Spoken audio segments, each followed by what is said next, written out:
kurang mepet dan jaga jarak. oh iya benar.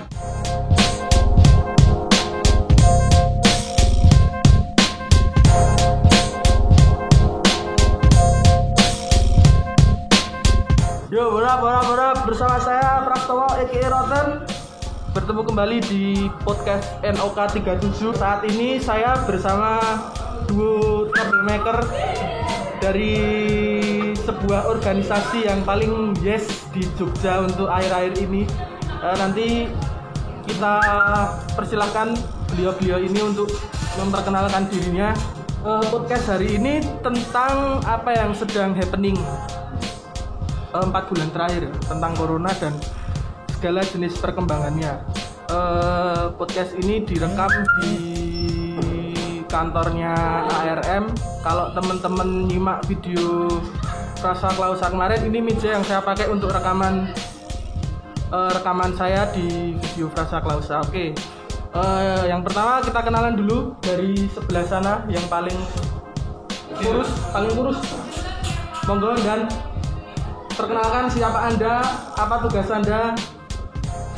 Halo, saya Yogo, komandan lapangan di Jogja Pangkok di ARM. Kemarin yang sudah semprot disinfektan di DIY. Menurut tak ya, tidak ada ya? Nggak ada portofolio yang lain? Sementara itu ya. Saya kenal dan juga ini dari 2006 ya. Waktu itu gempa Jogja sempat ada posko di warnet Blossom ya waktu itu ya. Nah itu kenalan dan juga. Kemudian yang kedua yang paling kurus body shaming loh modelnya. Kok kamera ini kok samping kamera ini kan memberikan 10 kg lebih berat dari aslinya. Jadi terlihat lebih gemuk ya Mas. kok samping ini. Ya kenalan. Kenalkan, nama saya Anggun Gunadi. Saya di ARM. Ini menjadi sekretarisnya ARM sejak tahun 2017. Cah lawan. 2017 sudah belum tahun lah. ARM berdiri kapan? Oh nanti aja. 2017. Terus beberapa kali operasi dipercaya menjadi koordinator, komandan operasi. Kebetulan yang kemarin sempat menjadi komandan operasi di Bangkok. Gini kan segmennya Inoka itu kan bukan orang-orang yang berkecimpung di dunia seperti itu ya. Jadi sebisa mungkin bahasanya yang umum dipakai umum ya. Udah Ya udah. Itu aja ya. Nah yang pertama kan tadi selalu bilang dari ARM itu apa ARM itu adalah kepanjangan dari Association of Resiliency Movement.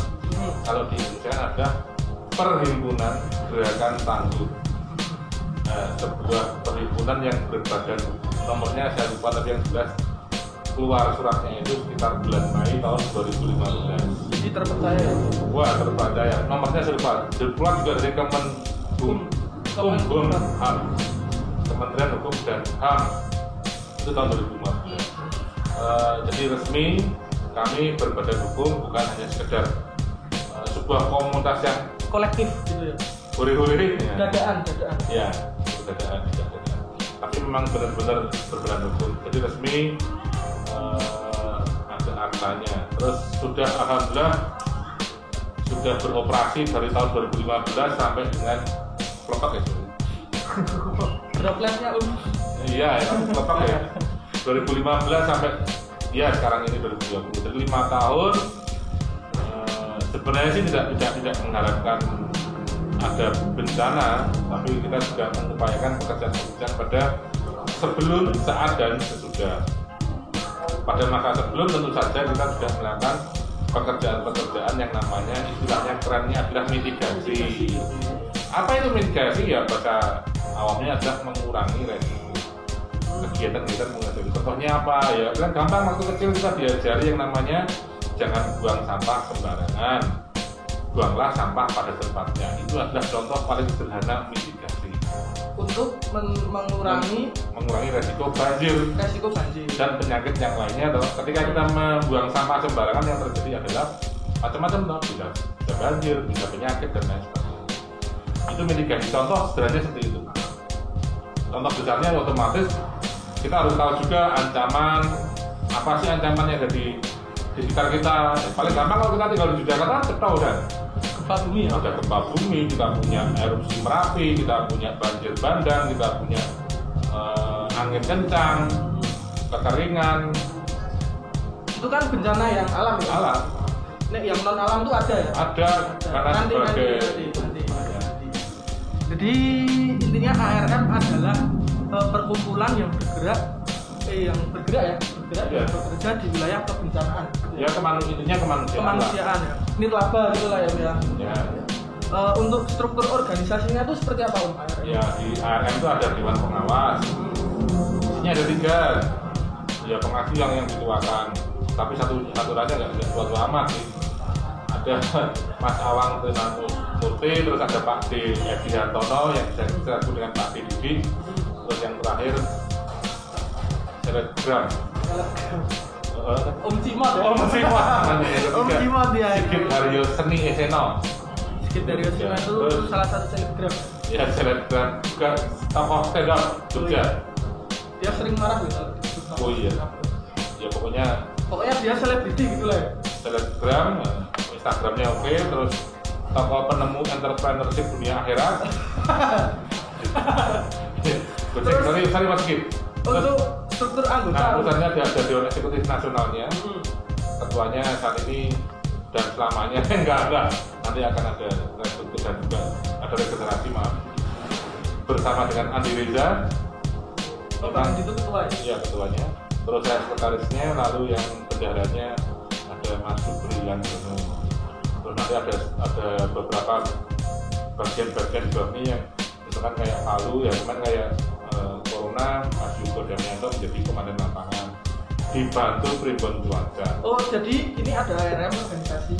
Ya. Terus misal ada kejadian bencana alam gitu, kan melakukan operasi. Untuk satgas atau ad hoc satgas yang itu nanti yang pegang kendali itu bukan dari Dewan Eksekutif gitu. Bisa Dewan Eksekutif, bisa orang yang ditunjuk oleh kalian. Oh gitu. Ada. Terus kan ini ada ARM kan berarti ada anggota loh. Ada. Rekrutmen anggotanya itu seperti apa kalau ARM? Rekrutmennya ada banyak cara. Banyak cara itu lebih dari satu. Ada 3. Yang pertama rekrutmen secara reguler yang kita lakukan harusnya satu tahun sekali, tapi banyak kendala, banyak hal, sehingga baru merekrut dalam 5 tahun ini baru 3 kali. Sudah berhasil merekrut dari 3 itu yang reguler itu kalau terdaftarnya ya itu 25, kalau yang aktif itu cuma 5 dari 25 ya yang aktif. Itu segmentasinya siapa sih? Segmentasinya adalah masyarakat umum, mahasiswa, terbanyak mahasiswa. Pokoknya usia 18 tahun ke atas. Terus yang kedua adalah karena keahlian atau kompetensinya. Biasanya kita rekrut ketika terjadi bencana khusus gitu ya. Khusus. Itu terus kita buka, kita tawari mau nggak gabung dengan RR dan artinya gabungnya tidak hanya pada saat operasi, tapi juga setelah operasi mau bersedia gabung nggak. Gitu. Terus yang ketiga itu yang mitra fundraising. Nah ini yang kebetulan Mas Towo juga di dalamnya. Mas Pras di dalamnya menjadi mitra fundraising. Jadi nanti mitra fundraising ini yang biasanya bukan kerjaan ya, aktivitasnya adalah mencari donasi atau menggalang dana untuk bantuan operasi biasanya seperti itu. Berarti setiap operasi itu ada berapa elemen yang harus ada? Kan tadi kayak ada relawan untuk yang turun langsung ke wilayah bencana. Ya sebenarnya cuma ada satu namanya relawan, cuman tugasnya adalah ada yang di technical lapangan dan ada yang di technical support. Yang technical support yang tadi yang mitra fundraising itu teman-teman yang pengen membantu tapi karena keterbatasan waktu dan bisanya cuma untuk penggalangan dana ya kita jadikan wadah mitra fundraising itu kan. Karena kan kesannya kalau ingin ikut organisasi seperti ini itu kan harus punya kompetensi yang di atas rata-rata gitu. Ya, itu yang teknik lapangan. Tapi kita tidak menutup kemungkinan teman-teman yang sebenarnya kompetensi juga khusus sih yang fundraising itu nggak akan jadi begitu juga teman-teman teknik lapangan. Teknik lapangan memang dia teknik misalkan tali temali, evakuasi kan. Tapi dia belum tentu mampu untuk melakukan marketing atau penggalangan dana, belum tentu. Tapi dia menjadi objek untuk penggalangan dana bisa. Ya. Jadi dia bekerja di foto terus sama teman-teman fundraising dibikin untuk penggalangan dana kan. Tapi ada yang menarik loh di ARM itu kan saya 3 kali ya. Jadi teman-teman NOK ada yang pernah nonton acara fundraisingnya ARM yang pertama yang sampai untuk budget negara itu ya. Iya itu kan banyak banget nominal sampai parkirnya sampai nominal belajar. Ya, nah, itu teman-teman dari NOK sama bekerjasama dengan ARM. Ya. Ada NOK, ada Pilar Perusa, jadi ada beberapa sintongkrongan itu bikin acara untuk ARM dan kemudian disalurkan ke banyak negara. Ya. Jadi yang terakhir itu yang Lombok. Palu. Lombok ya Lombok. Itu memang uniknya tuh seperti ini. Jadi selalu dipeseni sama apa nih itu ketua ya? Dewan eksekutif itu kalau bikin acara, bikin flyer, bikin media promosi, bikin media propaganda itu selalu diwanti-wanti ARM nggak boleh menampilkan foto korban. Ya. Itu kenapa? Etika jurnalis juga menyebutkan, jadi tidak boleh menampilkan foto-foto kesedihan, foto-foto orang terluka dalam rangka untuk menghormati si korban. Jadi nggak boleh menampilkan, etika jurnalisnya kayak gitu. Jadi nggak bagus juga di atas kesengsaraan orang lain kita dapat keuntungan. Jadi nggak boleh. Tapi gini loh, untuk segi promosi, untuk segi propaganda gitu, untuk bikin acara-acara penggalangan dana itu. Karena setiap orang itu belum tentu mampu atau bisa melihat gambar orang dengan perlukaan. Tapi itu segmen yang sangat seksi loh. Ketika saya misalnya menampilkan gambar orang terluka, itu pasti yang respon banyak. Ya artinya kan etikanya nggak bolehnya karena itu ada banyak orang yang juga jijik, bukan jijik, apa ya? Rategel. Nggak tega melihat darah keluar itu nggak tega. Yang kedua saya masa harus membandingkan bagaimana kalau itu terjadi keluarga kita sendiri. Iya benar. Artinya saya jadi langsung ngomong kuih kan. Tapi itu kan ngomong itu kan artinya ya memang artinya etika adalah bagaimana menghormati si korban. Dia punya privasi karena juga ketika kita periksa ke dokter tidak akan mengumumkan, pras ini sakitnya adalah ABCD. Ternyata di kakinya ada ini, nggak boleh dokter, itu ada etikat yang memang harus menyimpan kerahasiaan mediknya ya. Iya, sama juga terjadi seperti itu, artinya nggak boleh. Tapi banyak di media massa itu kan selalu menampilkan dari sisi korban. Nah itu yang akhirnya dikritisi oleh beberapa lembaga, baik itu NGO maupun government, baik pun itu lembaga sensor, bukan sensor jadi kayak KPI juga memperingatkan. Yang lebih sering KPI. KPI ya. Komisi Penyiaran. Iya penyiaran. Aku mau KPI. Iya beda. KPI ya ngomong KPI. Komisi Penyiaran itu yang perlu diingatkan. Dan di televisi artinya yang ini, nah itu tampil di televisi nasional, tampil di media resmi itu nggak boleh. Tapi kebanyakan itu munculnya malah nggak resmi. Oh dia unofficial dari media cetak ataupun media yang resmi. Itu tidak akan melakukan itu.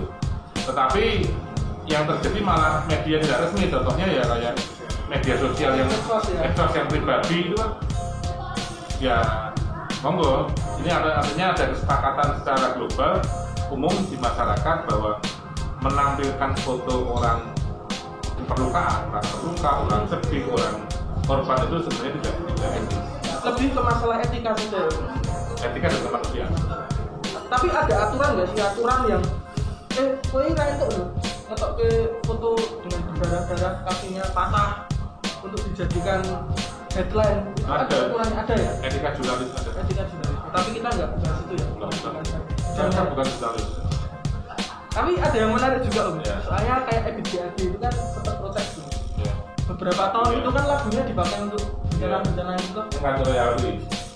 sampai nggak dapat royalti, dia itu tidak ingin lagunya dipakai untuk mengenang kesedihan orang. Iya. Itu sempat saya baca. Padahal itu maunya dia sebenarnya untuk mengingat saja. Untuk mengingatkan manusia bahwa kita hidup di dunia ini kan mendengar apa ini. Bukan untuk soundtrack apa? Soundtrack sedia. Soundtrack bukan. Soundtrack. Ya wajar. Itu hak Hak pencipta ya. Iya. Pencipta lagu ya. Tapi memang kan seorang membuat lagu itu kan mesti kan punya maksud dan tujuan. Ya. Apa? Mulai dari liriknya, aransemen itu kan hanya masalah Terasa.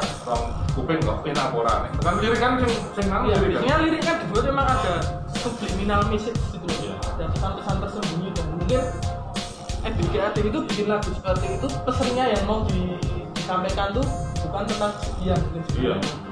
Makanya nek men agama kan yo dipindah lirik yang Emang ada? ada. Kan nggak boleh. Kan Karena lirik musik itu haram loh. musik itu kan aransemennya. Oh. Tapi lirik itu berbeda. Artinya mengajak kebaikan. Bikinlah untuk sesuatu yang mengajak kita optimis gitu ya. Iya. Ya Jadi berbeda. apakah bener ya? Bener. Apakah bener ya bikin lagu ya? Sing penting orang miso-miso. Miso itu tidak apa-apa. Oh, tidak apa-apa. Sebelumnya mohon maaf ini karena nggak ada skrip jadi agak random ya Om ya. Ya. Tapi intinya nanti akan bisa ditangkap lah. Terus ini kita bahas yang lagi ya, bener nggak? Kita masuk ke COVID. Corona itu kan virus sebenarnya. Sebentar, saya pengen tanya dan juga loh dari tadi di baca ya. Oh, Oke, iya. ya, dan juga. Sebenarnya COVID-19 itu apa? Om? COVID-19 Itu apa, siapa, datangnya kapan, karena apa? Nah, itu harus dijelaskan ke teman-teman Serigala Familia. kalau COVID-19 ini kan salah satu jenis virus gitu, yang mana ditemukan pertama itu kan akhir tahun 2019 di Desember. Selanjutnya di Wuhan itu Bulan itu belum judulnya. tapi dari mana asalnya itu kan yang belum tahu. Nah, virus ini menyerang manusia melalui penularannya melalui droplet atau cairan yang keluar dari mulut maupun dari hidung. Jadi cara penularannya seperti itu. Jadi kenapa Bisa dijelaskan nggak droplet itu apa? Karena kan nggak semua orang ngerti. droplet adalah cairan yang kita keluarkan dari mulut maupun hidung. Makanya untuk penyegah droplet itu kita pakai masker, jadi hidungnya orang muncrat. Atau kalau wine itu biar nggak semebar. Itulah droplet. Itu salah satu cara penularannya melalui itu. Dan kenapa cuci tangan gitu ya, itu untuk juga pencegahan ketika kita bersentuhan dengan benda-benda maupun bersentuhan dengan orang gitu ya, agar kita tidak menular juga gitu. Itu cuci tangan itu corona sebelumnya secara garis besarnya saja. Jadi dari bulan Desember ya Om? Ya. Itu kan penyebarannya fluid gitu toh. Ya. Sampai kemana-mana terus kita persingkat aja masuk ke Indonesia itu bulan Maret. Enggak, sebenarnya sebelum Maret itu sudah ada. Cuma belum ketahuan, baru ketahuannya Maret tanggal 11. Sekitar Itu pernah pertengahan Maret. si perempuan dan ibu dan anak Itu yang seminar itu. yang menari, Oh, yang di kafe itu. guru nari, Iya. guru dance. Yang Itu dia tertular dari wisatawan Jepang itu ya. Iya, itu yang pertama kali. Artinya kan itu baru ketahuan tanggal 11 Maret. Sajane wis karena sudah sekarang dulu. Saat dulunya sudah ada. Makanya sudah kena ya sebenarnya. Itu 14 hari itu ya. Iya, 14 ya. Baru ketahuan. Nah kan terus ada kita persingkat virusnya masuk ke Indonesia dengan cara nimbulnya gitu Om. Ya tadi bukan Mas juga di droplet. Droplet itu ya saya coba mengambil lagi. Berarti ini hacing keluar cairan terus kena meja. Berapa lama sih virus itu yang keluar dari cairan tadi kena di meja tadi berapa lama? Nah, ketika ada orang datang terus megang meja ini droplet. Nah, dia membawa. Nah, sementara membawa. Jadi ada istilah orang tanpa gejala atau membawa. Oh iya. Bahasa bilang carrier, bahasanya carrier. Tapi kan OTG itu air ini Om. Maksudnya carrier, maaf, carrier. Orang carrier kan dengan membawa virus kan gitu. Tapi tidak merasakan apapun gitu ya. Iya. Jadi bersin di pesawat, bersin di kendaraan umum atau batuk. Oh, gini terus apa? Pegangan itu kan Besi itu ya. besi itu kan bisa maksudnya di situ berbatas seperti itu. Nah, sehingga kita nggak tahu.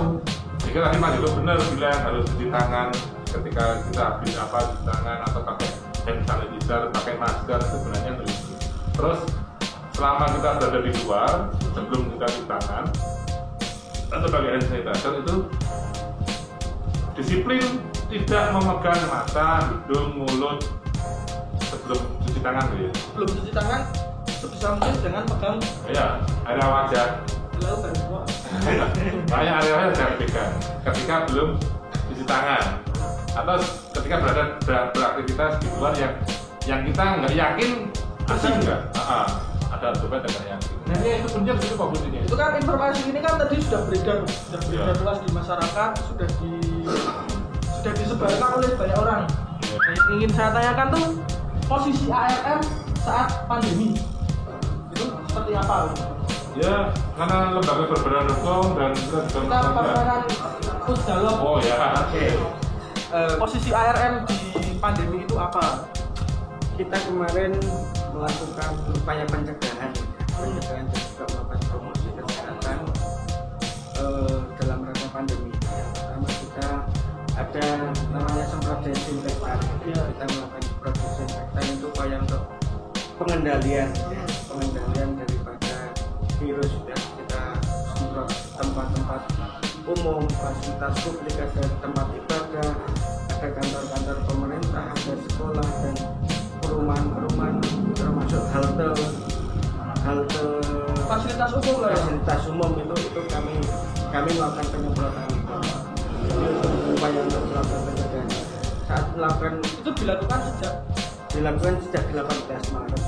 jadi setelah ada pengumuman 11 Maret itu ARM langsung dapat Iya, gitu ya. sudah Pemerintah menyatakan 16 Maret. ARM sudah 18. Maret. jadi ARM itu 2 hari setelah Pak Jokowi mengumumkan tanggap darurat bencana nasional non alam. Langsung berat 18. Itu langsung ARM menggerakkan potensi yang ada atau harus rekrut orang lagi? Kita menggerakkan potensi yang ada untuk sementara itu sambil kemudian kita rekrutmen. Sebelum kita melakukan penyemprotan kita juga ada pelatihan bagaimana meramu desinfektan yang aman bagi manusia. Ya pada dasarnya kalau desinfektan itu semuanya berbahaya. Ya, Tapi karena dengan takaran dan ukuran termasuk cara penyemprotan yang tepat itu akan lebih bisa bersahabat diminimalisir. lebih bersahabat dengan manusia gitu ya. Itu Untuk riset desinfektan itu ARM sendiri yang melakukan atau ada informasi dari untuk desinfektan kami ada tenaga ahli yang kami libatkan untuk meramu gitu. Karena kami sebelum corona kami juga melakukan kayak cuci hama saat banjir gitu. Oh, Itu iya. jadi sudah bukan hanya saat ini tapi sudah sebelumnya kami juga melakukan berkaitan dengan hama dengan bakteri tenaga ahli. itu relawannya ada berapa orang untuk penyemprotan desinfektan? Untuk penyemprotan kami kurang lebihnya kemarin 30 ya, yang baik. Terpotong tadi sampai driver Berkoordinasi dengan posko tentang apa yang akan dilakukan di lapangan, tentang misalnya ada kebutuhan bahan yang kurang dan lain sebagainya. Itu salah satu tugas driver juga menjadi tim leader. Oh, driver adalah tim leadernya ya? Ya bisa jadi